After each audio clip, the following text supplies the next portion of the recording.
قدرمنو مشرانو السلام علیکم. د پارټۍ ته چې موږ راغلي یو په دې سوچ راغلي یو چې کم کارونه دلته شوي دي، کم ترقیتي کارونه شوي دي، اجتماعي سوچ سره راغلي یو چې کم اجتماعي کارونه شوي دي، یو پرد سوچ به موږ نه کوو. نو الحمدلله نن په کلي کې یو کوڅه نه پاتې، یو د بجلۍ داسې کار نه پاتې، ټول الحمدلله ټول کارونه شوي دي. په دغه سوچ موږ راغلي یو چې د ترقۍ دا سفر مخکې هم رواني او انشاءالله روان وي. او نن چې موږ کم دلته عهد کړی دی انشاءالله په هغې باندې به زموږ عهد وفا وي.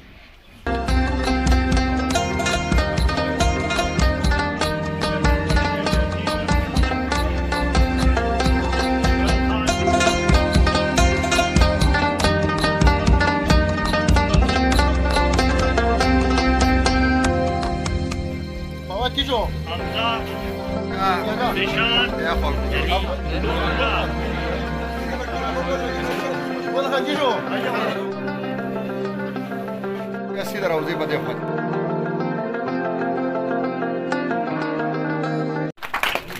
أعوذ بالله من الشيطان الرجيم. بسم الله الرحمن الرحيم. زه نن د عمران د بشرانو د والد صاحب خصوصا کشر دی، هغه زموږ ورور دی بشر دی، دغه د بچو دغه د خپلوانو دغه دوستانو څوک چې زموږ سره په دې تقریب کې شامل دي، دغه ټولو ډېر شکرګزار یم چې په دې شارټکټ کې لکه مسله خو غیر زموږ نه جوړه وه، ورځې ډېرې وړې دي او کار پکې ډېر زیات دی. نو بس په منډه منډه لکه څه په چلې پوه نه خو منډه منډه کېږو. نو زه په دوی نه معذرت به غواړم، دوی چې کومه مینه زموږ سره نه وکړه.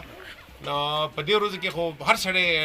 خلکو ته وایي راځه او راځه او دا به دله وکړم دا به دله وکړم. خو شکر دی زموږ عوام باشعوره دي، هغه باشعور ګوري که نه، لکه یو سړی زه به درله کومه نو دوی دا کتلي چې دا خو کړي دي معلومه وسله، خو چې څوک یې معلوم کړی د دوی سره به ملګرتیا وکړو، لږ لاس به له مضبوط کړو نو څه کار نیم کو پاتې نو انشاءالله هغه به وله چې کوم دی نو هم به هغه به رالم ختم کړي. نو دا زموږ قوم ټول ماشاءالله ډېر باشعوره دي. نن سبا چې کوم خلک په دې الیکشنو کې ځي ټول تاسو پېژنئ، د علاقې خلک دی، پلار نیکې هم تاسو پېژنئ او ورور او کشر به هم پېژنئ، لکه موږ ټول یو بل خلک پېژنو. نو خبره چې ټول کتل غواړي ځکه چې دا ووټ د ټوغو شی نه دی، دا داسې شی نه دی چې ما چاته ټاپه ووهله او بس خبره خلاصه شوه، یا ما د چا په ملګرتیا کې ووټ ورکو، یا ما د چا په ننواتې ووټ ورکو، یا ما په چا زړه اوسېزو، یا ما چا په 100 روپو په دغه باندې په لالچ کې ووټ ورکو. دا یو داسې شی دی چې باقي 4-5 کاله بیا جړل دي که غلط طرف ته ووټ لاړ شي. ما خو همیشه کوشش کړی دی زموږ طرف نه صفاتې کمی نشته. دا کلی د نن نه یو څو کاله مخکې هم تاسو پکې اوسېدئ، تاسو لیدلی او اوس یې وینئ چې ماشاءالله څونه پکې کارونه شوي دي او موږ خپل محنت کړی دی چې ستاسو بنیادي ضرورت چې دي لارې کوڅې سړکونه دلته کې پکې موږ خو پکې دلته کې د جنکو د سکول لپاره هم لګي، خو چې د های سکول لپاره خو چونکې هلته د ځمکې مسله پکې راشي نو هغه بیا زموږ لاس پې وتړلی شي که نه منظوري زموږ سره وه.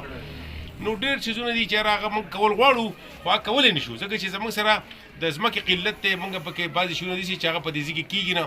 او انشاءالله چې کم شی لکه د روزګاره پورې زموږ دا خواهش دی، زموږ د هلکان دي ځوانان دي، دنیا خلک برتي شوي هم دی، د دنیا خلکو کارونه شوي دي او امید دی چې تاسو زموږ سره دا ملاتړ کم کړی دی او دا کامیابۍ ته ورسېد خیره سره. ځکه چې اوس خو ګوره محمود هر څه کې دی سابقه وزیر اعلی دی، نو نقصان کو موږ هغه خو هسې وزیر اعلی شوی و، هغه ته خو هغه مراعات هم حاصل دی، د هغه خیال هم غله ساتي. خو خبره دی چې که فرض کا دوباره ونه تاسو لاس مضبوط کړئ نو د الله پاک احسان د هغه په هغه پوزیشن پاتې د هغې نه به ښه پوزیشن میلاویږي. نو چې ښه پوزیشن میلاویږي نو د ښه پوزیشن مطلب دا دی چې نور کار، نور خدمت، نوره منډه. نو دا اوس لږه دا لږې ورځې دي، په دې کې تاسو ټولو ته زما دا درخواست دی چې خپل خپلوان یاران دوستان لکه په دغه باندې غولول نه دي، په خوب باندې کار دی چې دا کار شوی دی ظالمانو د خدای نور بدل لکه انشاءالله او ښه عهدې ته به الله پاک رسوي. او خدای نه کړي محمود یو خبره کوي هر چا ته وایي زما څه وایي که زه تاسو وبېللم نو ځان یې وبېلو که زه یې وګټلم نو ډبل به ځان ګټلی انشاءالله. دلته کې موږ یو جلسې پروګرام منعقد کړی دی نه په ډېر پخوا کې هغه مارکېټ دی غټ ځای دی نو زه امید ساتم چې هغې ته به راځئ د خیر سره 2 بجې موږ ټایم ورکړی او هلته کې منظر هلته کې راځئ هلته کې راځئ نو هلته کې به ښکلې غوته کې جلسه کوو چې ستاسو دا مخالفین چې کوم دا ها وا کوي هغو تر اوسه زموږ د 2-3 پروګرامونه شو خو زموږ د یو پروګرام د پشانتي هغه یو خاص کېم نه کړي دونه موږ چیلنج ورکړو چې راغونډي کې څوک تر اوسه په زمانه تر زو په ځای کې وشو هغه غټ پروګرام ماشاءالله خپل مرګري د پیپلز پارټي مرګري د هوټل مرګري هغه ټول رالو هغه غټ پروګرام شو دغه نه مخکې څنګه په ډیره کې پروګرام شوی دی ابل مخکې ورځ کې محب الله خان یو غټ پروګرام کړی دی او بل ورځ دا زموږ تاسو ټول چې د خیر سره راغون چې الکان مشران کشران ټول د جمعې ورځ دا چوټي ده موږ به تاسو ټول په شریکه باندې پروګرام راشي دا کامیاب کو ان شاء الله